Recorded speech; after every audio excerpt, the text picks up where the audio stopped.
Alors ici, ce qui se passe, c'est qu'on est le mouvement de désobéissance civile non violent Extinction Rébellion. C'est marqué là. Et on fait un blocage depuis lundi de Paris. Il y a différentes actions de désobéissance civile. L'objectif, c'est d'essayer de forcer le gouvernement à agir au sujet de l'écologie et de la justice sociale en général. Donc ça inclut le climat, la biodiversité, mais aussi les questions de justice sociale, parce que c'est lié, il y a les mêmes causes derrière.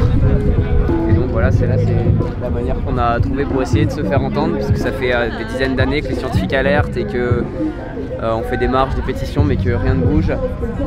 Donc là, on essaye de faire des choses comme ça en incluant le plus de gens possible. C'est un mouvement qui est très ouvert, qui a des valeurs d'inclusion et de respect. Donc on a 4 revendications principales. La première, c'est déjà de dire la vérité, que le gouvernement et les médias disent la vérité sur la crise écologique qui est en cours, parce qu'actuellement c'est complètement occulté, invisibilisé, alors que les scientifiques sont très clairs sur l'urgence et la gravité du sujet et de la situation.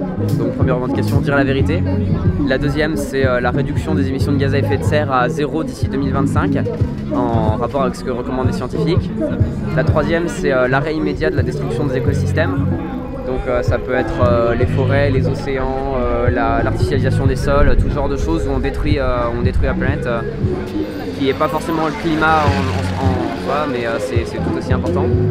Et la quatrième, c'est une revendication liée à la démocratie. On demande une vraie démocratie qui donne vraiment le pouvoir au peuple, notamment qu'il y a des assemblées citoyennes décisionnelles qui aient le pouvoir de prendre des décisions et des mesures contraignantes des mesures effectives qui sont en accord avec ce que recommandent les scientifiques sur tous les sujets importants. Voilà, donc là on est ici depuis lundi après-midi et sa vocation a duré toute la semaine, voire plus. Et en fait, qu'est-ce qui s'est passé entre ce que vous souhaitiez, vous avez projeté une action, et en fait dans le réel, il se passe des tas d'interactions. Est-ce que ça modifie votre projet initial? Comment ça le modifie?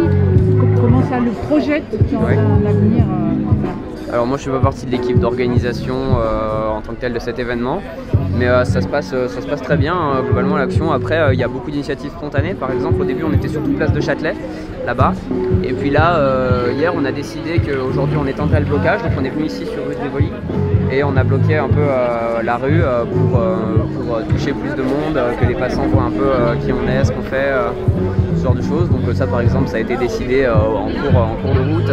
Hier il y a eu des blocages de McDo, de Louis Vuitton, de CA, de pas mal d'enseignes comme ça. On les a bloqués pendant un moment et puis voilà, histoire de sensibiliser, de toucher les gens, d'essayer de faire passer notre message et de montrer qu'on est là.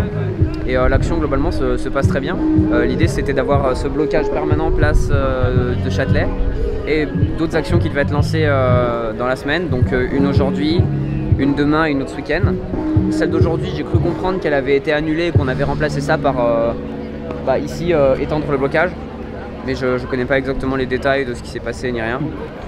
Et demain on a une autre action de blocage à vélo, je ne peux pas vous dire exactement en quoi ça consiste, mais sur une place très connue de Paris, il va y avoir des blocages à vélo et de la sensibilisation, une action un peu choc aussi. C'est pas mal de la communication, mais ça se passe bien en fonction des plans qu'on a prévus, tout se déroule bien.